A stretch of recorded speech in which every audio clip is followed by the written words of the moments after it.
1945 இரண்டாம் உலக போர் அதன் இறுதி கட்டத்தை எட்டியிருந்த போது பர்மாவின் அடர்ந்த காடுகளில் ஒவ்வொரு மரத்தின் பின்னாலும் மரணம் ஒளிந்திருந்தது. தென்கிழக்கு ஆசியா முழுவதும் ஜப்பானிய ராணுவம் தனது பிடியை விரித்திருந்தது. அந்த நரகத்தை போன்ற போர்க்களத்தில் இந்திய வீரர் நாயக் கியான் சிங் இன்றும் சிலிர்ப்பூட்டும் ஒரு வீர வரலாறை படைத்தார். கியான் சிங் 1937 பிரிட்டிஷ் இந்திய ராணுவத்தில் சேர்ந்தார்.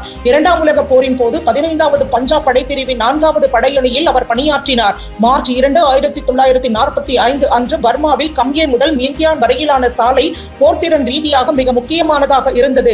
ஜப்பானிய ராணுவம் அடர்ந்த காடுகள் மற்றும் பள்ளத்தாக்குகளை பயன்படுத்தி ஆழமான நிலத்தடி பின்காப்புகளை பங்கர் உருவாக்கி இருந்தது. போர்க்களத்தில் தொடர்ச்சியான இயந்திர துப்பாக்கி சூடு மற்றும் கவச வாகன தாக்குதல்களால் பிரிட்டிஷ் இந்திய வீரர்கள் முன்னேற முடியாமல் முடக்கப்பட்டனர். அருகில் இருந்த நீர்நிலைகள் அனைத்தும் எதிரிகளின் கட்டுப்பாட்டில் இருந்தன. அந்த பகுதியை கைப்பற்றாமல் மேலே முன்னேறி செல்வது சாத்தியமற்றது என்பது தெளிவாக தெரிந்தது. 2 படைப்பிரிவுகள் எதிரிகளை சூழ்ந்து கொண்டு அவர்களுக்கு பின்னால் இருந்த உயரமான இடத்தை கைப்பற்றின. முதல் தாக்குதல் வெற்றி பெற்றது. அதைத் தொடர்ந்து வலது பக்கத்தில் இருந்த கிராமத்தை தாக்க உத்தரவு வந்தது. நாயக் கியான் சிங் தலைமையில் கவச வாகன படைப்பிரிவு முன்னேறியது. எதிரிகள் கள்ளிச்செடி வேலிகளுக்கு அருகில் பதுங்கு குழிகளில் மறைந்திருந்தனர். எதிரிகள் மிக அருகில் இருப்பதை உணர்ந்த கியான் சிங் தனது இயந்திர துப்பாக்கி வீரரை பாதுகாப்பு சூடு கவரிங் ஃபயர் நடத்துமாறு உத்தரவிட்டுவிட்டு தான் மட்டும் தனியாக முன்னோக்கி பாய்ந்தார். தனது டாமி ரக துப்பாக்கியால் முக்கிய ஆயுத நிலையில் இருந்த 4 ஜப்பானிய வீரர்களை சுட்டு வீழ்த்தினார். திடீரென்று மறைந்திருந்து நடத்தப்பட்ட ஒரு ஜப்பானிய கவச வாகன எதிர்ப்பு நிலை தாக்குதலில் பிரிட்டிஷ் இந்திய தரப்பு கவச வாகனங்கள் நிலை குலைந்தது. இதில் பல வீரர்கள் காயமடைந்தனர். நிலைமை மிகவும் நெருக்கடியானது. அந்த பின்காப்பை அழிக்காவிட்டால் ஒட்டுமொத்த நகர்வும் அழிக்கப்படும் என்பதை கியான் சிங் உணர்ந்தார்.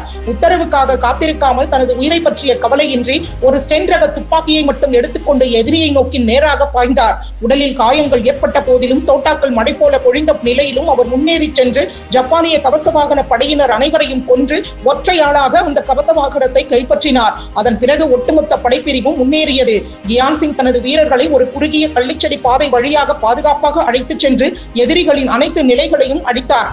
அந்த பகுதியில் சுமார் 20 ஜப்பானிய வீரர்கள் கொல்லப்பட்டனர். அவர்களில் பெரும்பாலோர் கியான் சிங் மற்றும் அவரது குழுவினரால் வீழ்த்தப்பட்டனர்.